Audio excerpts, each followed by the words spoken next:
The YouTube world is chock slam full of just juicy news and topics to talk about, and I have to put my 2 cents in on all these. We got the NikkieTutorials, the Onision and Chris Hansen drama, PewDiePie taking a break.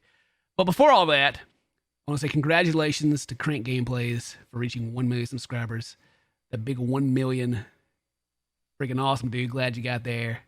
Heck yeah, I can't wait to see what else you do. And here you go. This is that's from me to you. You're welcome from Uncle Ken. So the first thing we're going to talk about is NikkieTutorials Coming Out video. Now, if you're not familiar with NikkieTutorials, it is a very popular and older beauty guru makeup tutorial channel. She first started uploading 11 years ago and recently uploaded the I'm Coming Out video. Now, if you're like me, you kind of assume just by reading the title that it's like, okay, well, she's, homosexual or bi or something like that. But in fact, that Nikki is transgender, meaning she was born a he and made the transition to being a female. But the messed up part about this whole story is that the reason that she's made the video, from my understanding, she was blackmailed. Someone was digging through, I don't know, like how they got this information, but they were like, I know your secret. I know you're transgender, and I'm going to tell the whole world unless, I don't know, you pay me, or I don't know what they wanted. I don't think it ever really says, or at least I don't know what they wanted.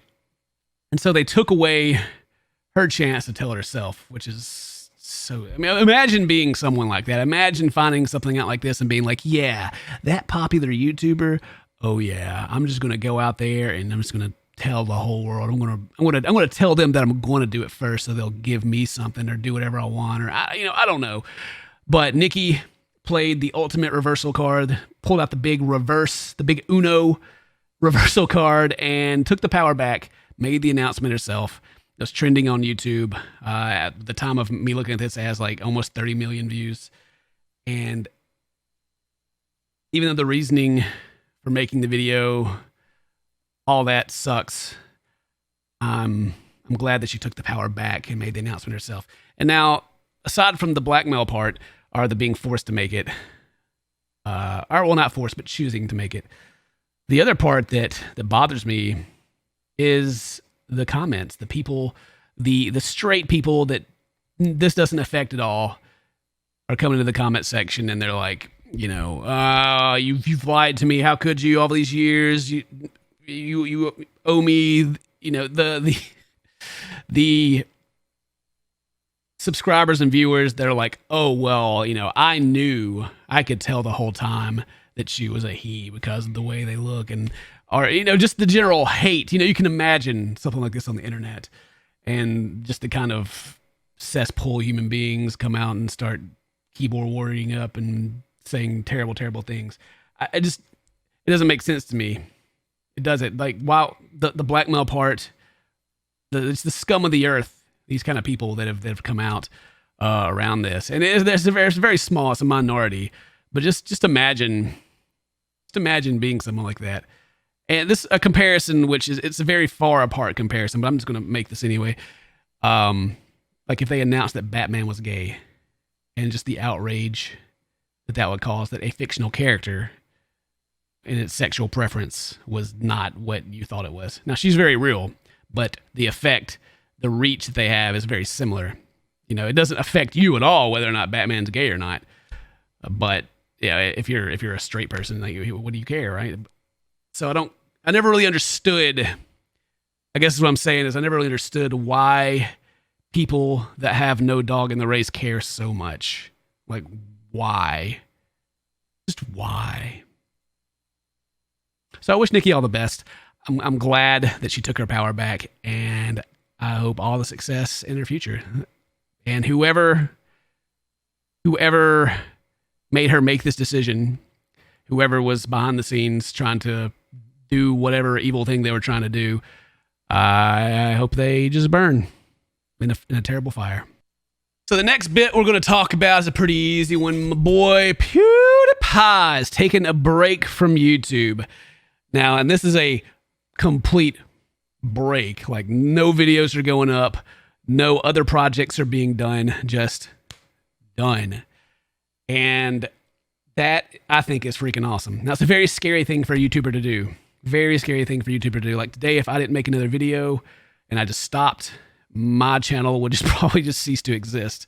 Because the way the YouTube works, it really doesn't promote your old stuff very much. It's all about the new content coming in. And Felix has taken vacations before, but during his vacations, he's still producing videos, still producing content. Even like back in 2017, when he was in Los Angeles or whenever it was, they were doing Scare Pewdiepie. They were still doing vlogs. And I guess the part that I hope for Felix is that he's able to take a break, like a real break, and not have to worry about any of this stuff. And that he just doesn't look at the numbers. Because that's like the most soul-crushing thing in the world when you've built up this channel for so long and then you stop making new content and you see it's going to happen. Like the numbers will start dipping down and then you start getting the anxiety in the back of your mind and you feel trapped to it. It's very hard for us as YouTubers to take a break. Like even like take streamers, for example. If a streamer isn't streaming, then does their content even exist? You know, on Mixer or Twitch. If they're not streaming now, there are VODs, but who's watching that, you know? So that's the extreme version, but YouTube is very much the same way. The videos are still there. But anyway, the point of me even talking about this is that I Googled PewDiePie.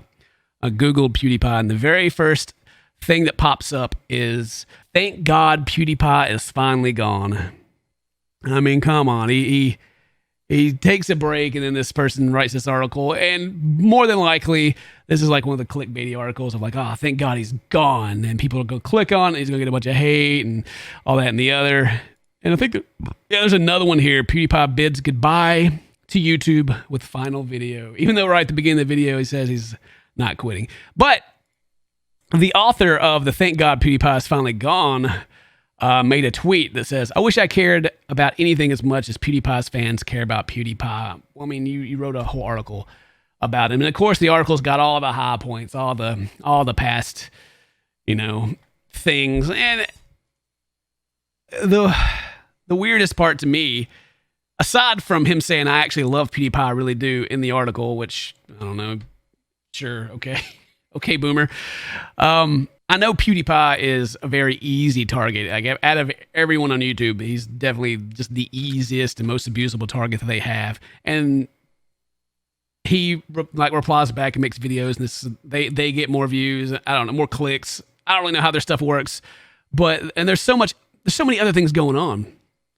It's like, oh, PewDiePie's finally gone. Well, you know, we got a YouTuber that we just talked about. We got Nikki that was forced to make a coming out video about being transgender. I haven't really seen a whole lot of articles about that, or the fact that Onision is getting visited by Chris Hansen, which we'll talk about next. And if you haven't kept up with the Onision drama, oh boy, you're probably better off not looking into it.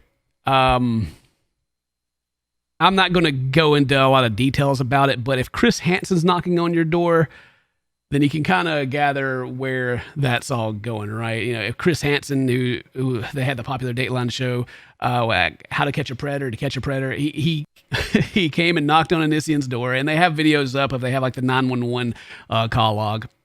Onision calls the cops on him. He's like, I'm not talking to that dude. I'm going to call the freaking cops. Even though in prior videos, he's even said that, yeah, I would talk to Chris Hansen. I'd have an interview with him, and I would sit down with him on my YouTube channel. But I mean, I guess, you know, if it's not in if it's not in Onision's controlled environment, then maybe he doesn't want to do it, right? If he's not going to be editing the video, and there's just so much there, and Onision's one of those content creators on YouTube that everyone's always kind of had that like, something's going on here, but we don't know. There's like, you just get that vibe, right? And I've just refused to talk about it, in part that there have been many channels and videos that have received claims for reacting to Onision's like breakdown videos that he has, to where allegedly he just went and rented a hotel room and filmed a bunch of videos of him having a mental breakdown because he's homeless or pretending to be, I don't know. It's freaking wild. But the reason why I decided to mention it, aside from Chris Hansen showing up, because that's just like, holy crap, is that I remember getting an email, I guess it's been a couple of years ago, about coming over to their house. I don't remember what the offer was exactly. Come over there to them and record videos. And now that all this stuff has started coming out, I'm like, oh my God. At the time, I thought they were based out of LA and I'd moved away, and they sent me the email and I was like, well, I don't live in LA anymore, so I can't drive. I'd have to fly and I don't want to do all that. But on the inside, I was like, no, stay away. So Chris Hansen shows up, right? Knocks on the door, calls the cops. Chris Hansen calls him Greg, which Onision has recently changed his name for some reason. So he calls the cops, and the cops show up, and the cops are like, yeah, we're aware of there's some stuff going on here, and some of them are fans of Chris Hansen. They sound like the parking lot, like making fun of the guy too, and it's Onision's been banned from Patreon. I think his Twitch has been taken down. It's interesting to look into.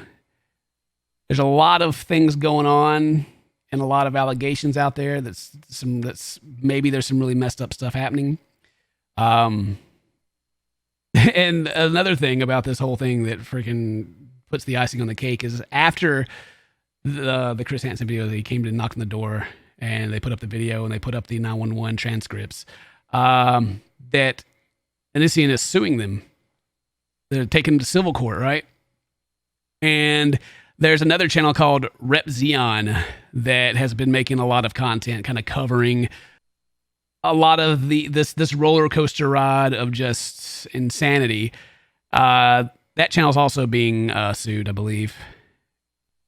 I think we're starting to see the end here. I think it's like watching a candle like burn brightly before it goes out. I mean, if Chris Hansen's showing up at your door trying to get interviewed, then it's kind of a sign of the end, right? Like I don't think he'd be showing up just to talk on allegate. Like if there's nothing actually going to happen. Like this guy interviews people and then the cops show up right after that and arrest them. That's how he's worked a lot in the past. That's some stuff. Anyway, I just kind of want to talk about some of these things and just I don't know. Put my 2 cents in. You know how YouTubers are. I want to talk about this stuff that you could have seen on your own. At least make you guys aware of it, and you guys can go look into these things yourselves and see what's going on. But I will catch you guys later. Feel free to come by my Twitch channel, CinnamonToastKen. If you got Amazon Prime, link it to your Twitch and give me that free money, please. Because, I mean, why not? Please! All right, I'm out here, guys. Peace out.